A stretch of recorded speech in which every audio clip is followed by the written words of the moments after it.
Donc là je vais vous faire une vidéo. Il va y avoir énormément de boulot là-dessus. Parce que quand on fait un embrayage sur une Challenge, c'est complètement différent sur une Modena qui est complètement modifiée avec les twin turbo et tout ça. Donc il y a tout ce qui est régulation d'essence, les échangeurs en plus, les turbos, etc. Donc là je vais m'attaquer à refaire l'embrayage sur celle-ci. Et avec les copains, je pense qu'on va pas remettre quelque chose d'origine. On va essayer de voir ce qu'on pourra mettre. Moi j'aimerais bien mettre un multidisque type Challenge de 430, mais par contre en diamètre ils sont plus petits. Et malheureusement, ce qui est compliqué, c'est que le volant moteur, si on en met un plus petit, on n'arrivera pas à avoir les capteurs Cormoro de chaque côté. Et la couronne en plus, elle est sur le mécanisme. Donc il faut qu'elle soit au même diamètre aussi, sinon on n'engrane pas. Donc là, on va commencer à démonter tranquillement. Déjà, première chose à faire, pour bien travailler, il faut démonter le capot arrière. Comme ça, en fait, on a de la place. Donc voilà, donc et j'ai inversé, j'ai mis la rouge ici. Donc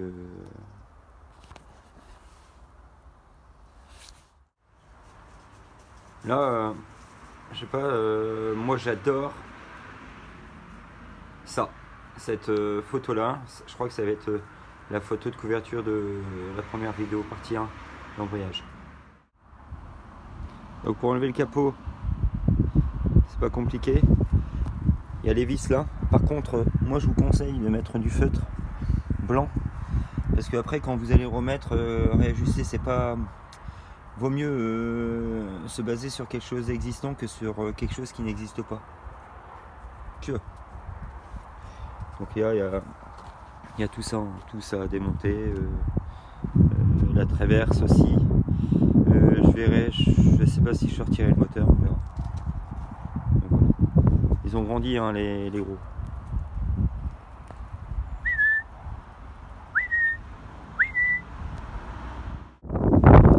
J'ai démonté le bandeau arrière.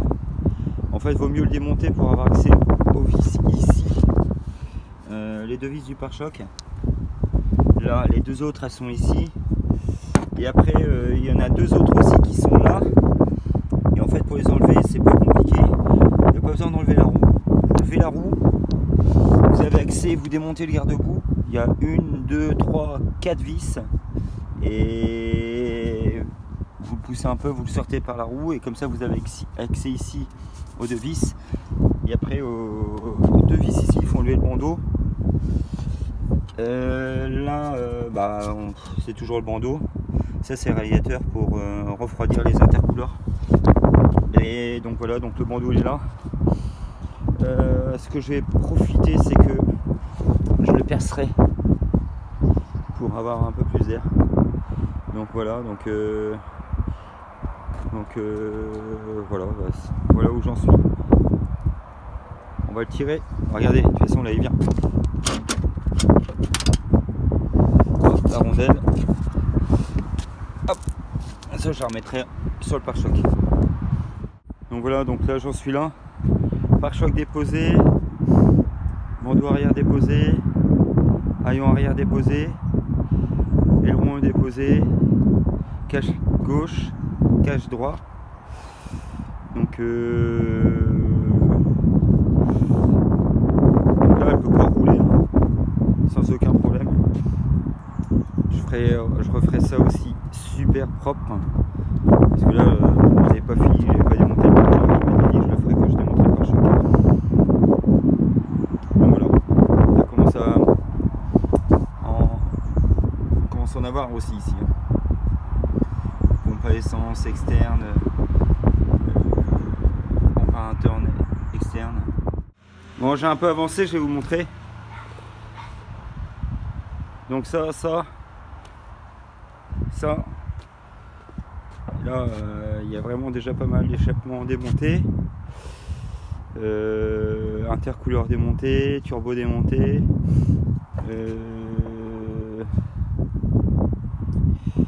Là, je suis en train d'enlever la traverse.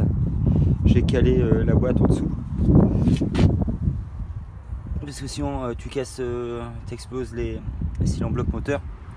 Donc ça on va le remettre. Ça, je le pose par terre, je le mettrai tout à l'heure. Donc bien avancé.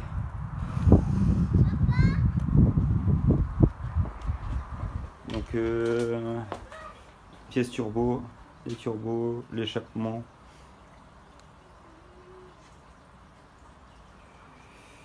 Turbo précision.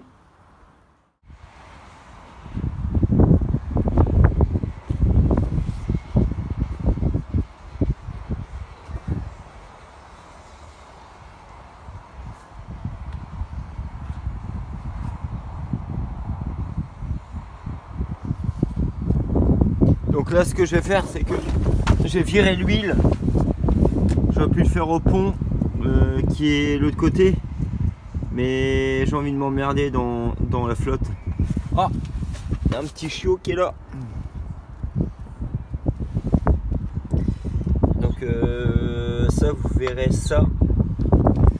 Franchement, oh, putain, qu'est-ce que tu ramenais toi?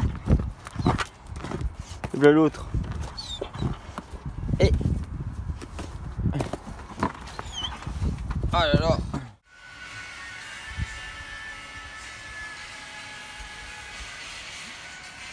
On va virer l'huile dans cette merde.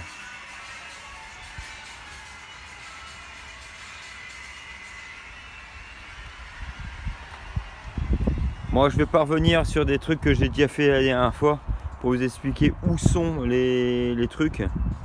Donc, au pire, t'as qu'à regarder les anciennes vidéos. Ça te fera passer du temps. Ouais, je bricole, il pleut sous la pluie.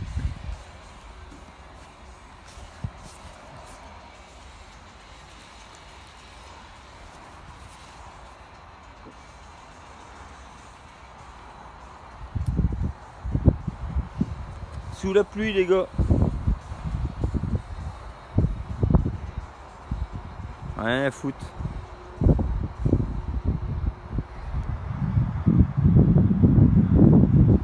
Quand même. Mais là, ouh là là là. Bon, ce que je viens de faire, je viens de déposer le démarreur. Donc ça va, j'avance vite. Très vite même. Quand tu as l'habitude des 360, tu les connais par cœur. T'avances. Ça c'est rare sur un 360. Donc là ce que je vais faire, j'ai déposé les cardans là et là. Après, quand j'ai viré l'huile, je vais démonter la bâche et comme ça je peux les dégager. Et je pense que après j'enlève la pression dans le groupe, je débranche ici. L'actuateur je peux le déconnecter aussi et je sors la boîte. On va voir. C'est pas beau hein.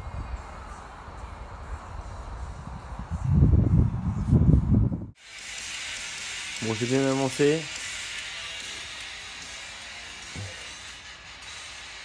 Il y en a encore là-bas.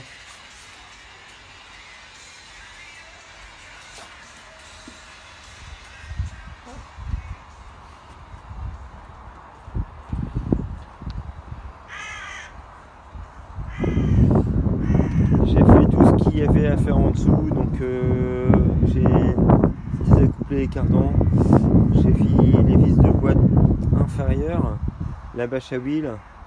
Je vais virer ça maintenant, la traverse par rapport à ça, comme ça je pourrais tirer l'autre et ça sera pas mal. Je peux pas l'enlever parce que je vire la pression dans le groupe. Donc il y a une petite vis qui est là-bas, je vire la pression, je vire le raccordement de Joe. Ah, faut que je démonte aussi l'actuateur aussi. Je pourrais sortir la droite. Ça c'est un régulateur asymétrique de pression d'essence. Et là c'est le capteur ici de pression d'essence externe. Bon, j'ai bien bossé. Tout est viré. J'ai plus qu'à desserrer 4 écrous. Et je peux sortir la boîte. Ouais, je peux sortir la boîte. Non, j'ai encore un truc à faire. Mes 2 raccords de radiateur de boîte.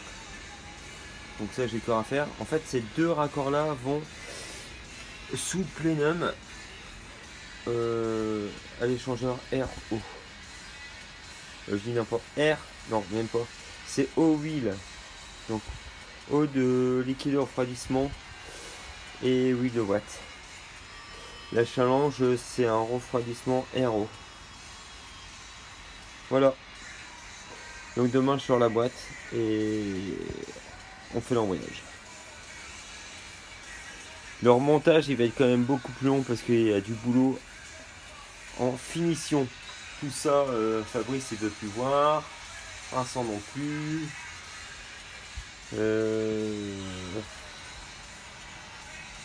Donc voilà quoi, donc je me suis éclaté, j'ai mis 6 heures.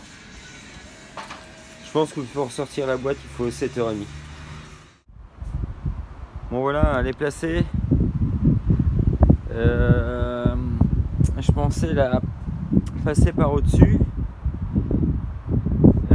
Sur la GT3 c'était plus simple, il n'y avait pas la traverse qui était là. Donc j'avais qu'à tirer, c'était bon. Après, tu es obligé de le lever parce que sinon la chèvre elle passe pas en dessous. On verra bien, on verra bien. Il n'y a plus qu'à élinguer et saquer.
d'air.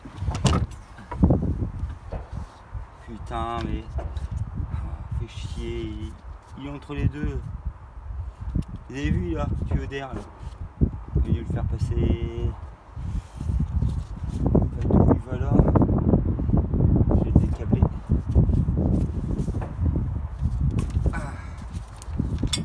On va le recabler.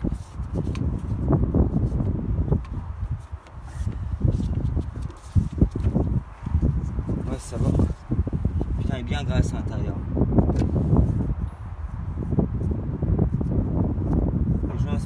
mort. La butée, elle est nickel, la butée.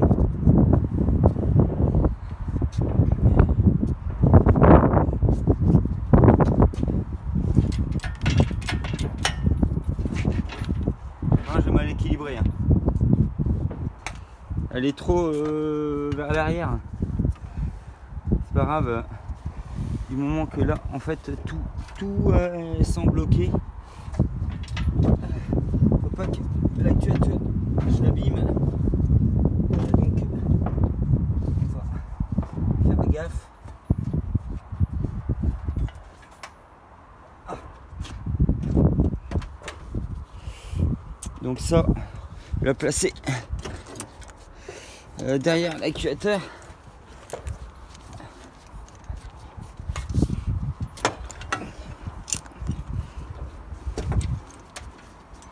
Putain, mais j'aurais dû les démonter ces tuyaux de merde hydraulique là.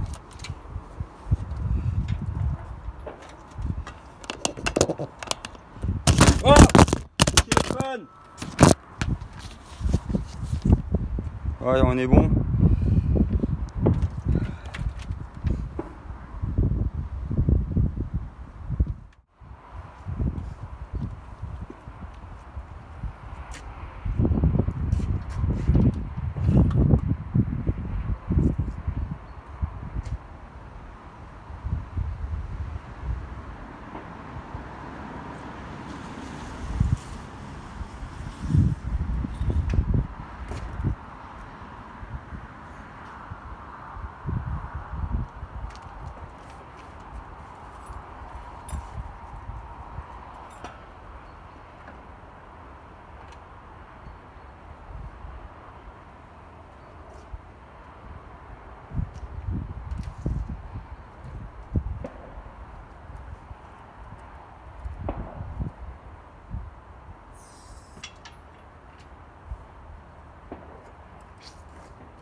Donc j'ai sorti l'embrayage et premier abord,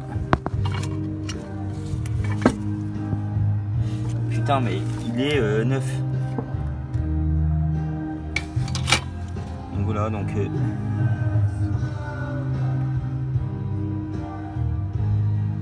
moi j'ai enlevé le vent monteur, j'ai tout neuf.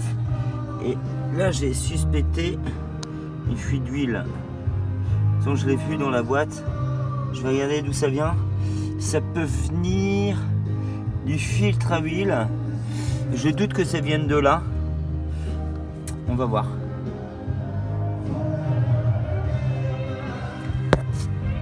Et la fuite, on la voit aussi encore là.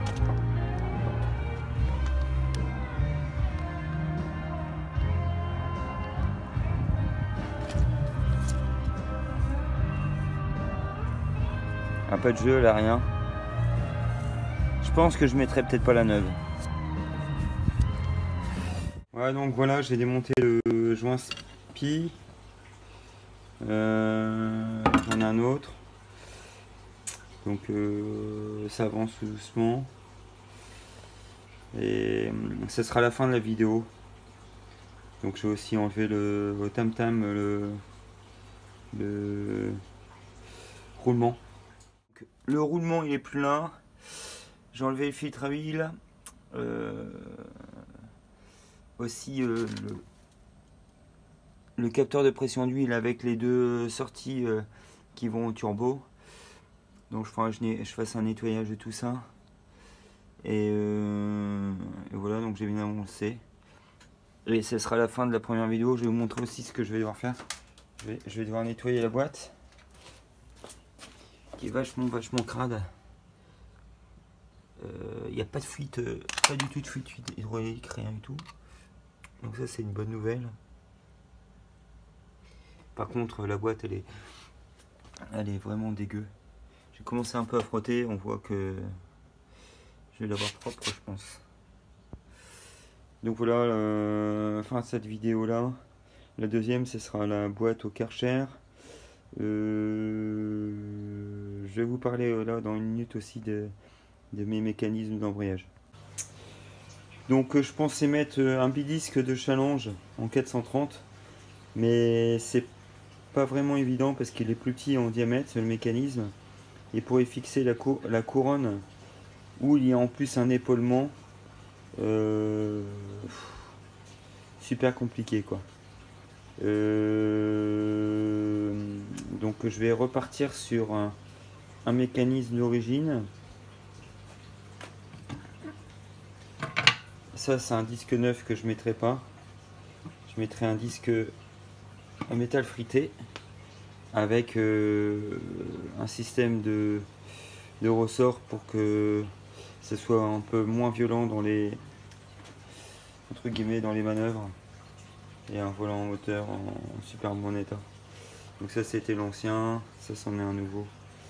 Donc voilà quoi. Ouais, je mets à l'envers. Hop. Et je pense peut-être que je reprendrai quelques dixièmes autour là pour que le mécanisme il appuie un peu plus. On verra. Donc fini cette première partie. Donc on est le 26 décembre 2023. J'espère finir ça avant mon anniversaire qui est le 16 février. Là j'ai nettoyé la boîte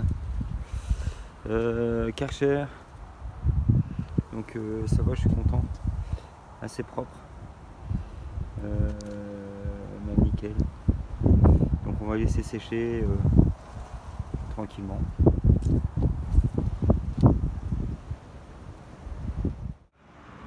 Propre, rangé, sèche, donc enfin pas sèche, elle est un peu soufflée. Prochaine étape, ça sera, je parlerai du montage du disque, que je mettrai un disque, je pense, compétition, pas un disque d'origine, pas un disque de challenge parce qu'il donne trop d'à-coups. Et voilà, donc en fait à mon avis un truc entre les deux avec du métal frité et pas du métal organique. Donc ciao les gars. J'ai un nouveau bonnet. Lead. Un bonnet lead.